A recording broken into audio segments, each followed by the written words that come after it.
20 minutes after 7, on to this now. Do you know what bonking is? No, not the traditional, more colloquial use of the word. More scientifically, it's a state of extreme fatigue experienced by endurance athletes due to depleted glycogen stores in their muscles and liver. So this can lead to a sudden loss of energy, weakness, and other symptoms. They sometimes call it hitting the wall or having a hunger knock. This basically occurs when your body runs out of the readily available fuel to power muscles. Glycogen, of course, is the stored form of glucose, which is the main fuel source if you're going to be doing intense exercise. We heard of the horror story at the end of this year's Comrades Marathon, where one runner, Moira Harding, who actually completed the race, was found after hours of searching, frantic searching by loved ones, family and friends. She was found almost hypothermic, she was disoriented, and she was confused. Could bonking have been the reason? Because when you have, as I say, this lack of glucose, you can have your cognitive functions affected, like mental fog, confusion, and poor decision making. Dr. Jeremy Boulter is the Comrades Marathon Race Doctor and joins us now. A very good morning to you. Thank you for your time. Welcome to our program. Morning, Bongani. Firstly, you must have been equally concerned about what happened to Moira Harding. Oh, yes, definitely.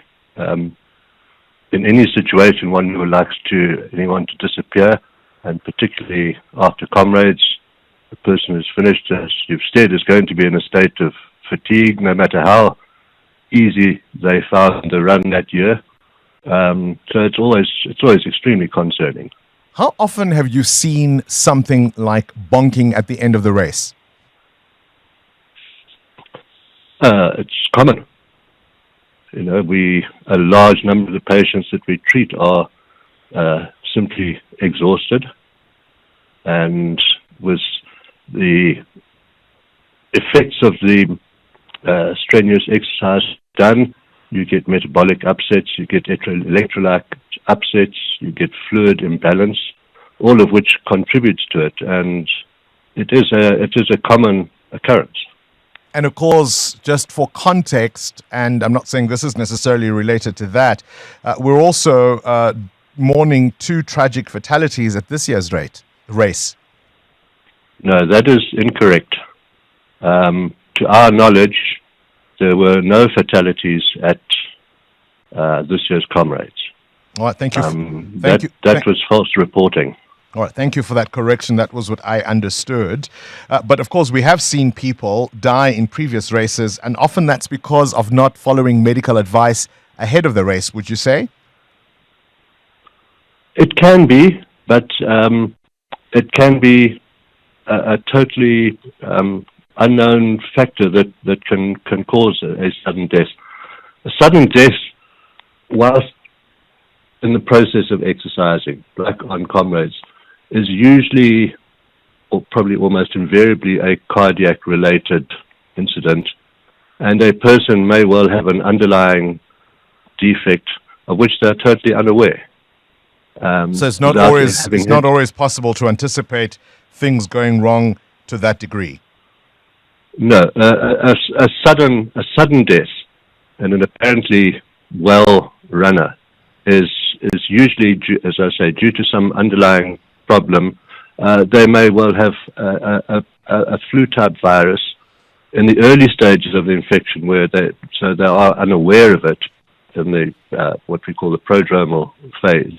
All right. But it has affected the heart muscle, and so that can cause complications. But where people run into these extreme difficulties due to electrolyte, fluid, glucose metabolism problems, there usually would be some form of symptomatology prior to them collapsing. Right. What measures do you put in place along the route of the race to assist runners who encounter health difficulties, such as Moira experienced? Well, we have 8 first aid stations manned by qualified nursing and paramedic personnel from Netcare along the route.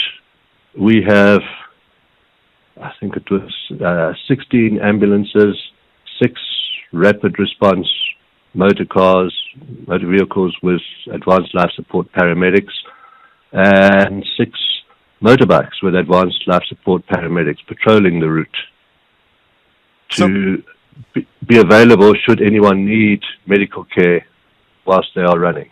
Tell me about the post-race protocols to be able to deal or at least assist runners who then find themselves in trouble at the end of the race. At the end of the race, we have a medical tent. This year we had 180 beds in the tent.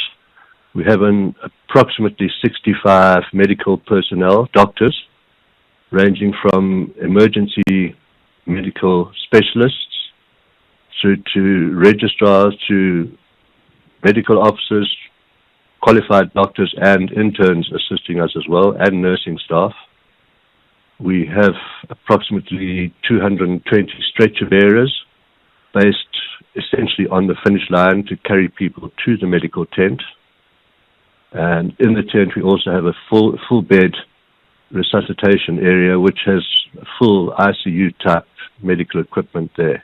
So what happened in the case of Moira Harding, do you think? She was found after 15 hours, basically hypothermic and dehydrated, and she was several kilometers away from where the race finished. How did that happen, do you think? I can't comment really on that. I don't know all the facts. One assumes that there may be some form of, maybe she may have been disorientation, but this is all speculation. She is recovering and she will be able to shed more light on the facts as to what occurred, what happened after she had finished the race. She did get her medal. So until I know all the facts, I'm afraid I can't really comment. It will be pure speculation, Sure. and I don't want to do that. Sure, I understand that, but I guess what the point of our conversation is to think about the kind of thing that happened to her and hopefully prevent any further occurrence. I think her sister was quoted in one of the reports I came across as suggesting that, for example, had the race finished at a stadium as it traditionally has, this kind of thing might not have happened. You would have been better equipped as organizers to pick up any runner who was in distress. Well, it's possibly true up to a point that we're in a stadium, everyone finishes, and except that, when we finished inside Moses Mabhida Stadium, the runners, once they crossed the line and got their medal, they then exited the stadium itself and proceeded into People's Park, where all the club tents and the hospitality tents and the togbag area, etc., were. So, which was the same setup as this year. They finished on the road, but they then had to proceed into People's Park, where all the facilities were. So there was a problem, which Comrades has acknowledged, was congestion after the runners had collected their medals and attempting to exit the finish area. Congestion of runners there and public waiting for their runners on the other side of the fenced-off area, which is a problem that Comrades is aware of and will be addressing seriously prior to the next race, if there is going to be a finish in a similar type. All right, Dr. Jeremy, we'll have to leave it there. Appreciate your time. Dr. Jeremy Boulter is the Comrades Marathon Race Doctor. I'd love to hear from those of you who actually ran the race. It's one of those stories, as I said yesterday, we kind of swiftly moved along from, because we found, at least it was reported that she was discovered, this runner, after missing for some hours. But as you delve into the details, a lot of questions arise. And if you're a runner of the Comrades, I'd love to hear your perspective. Current events, developing stories, tough questions. Your voice making a difference. This is Breakfast with Bongani Bingwa.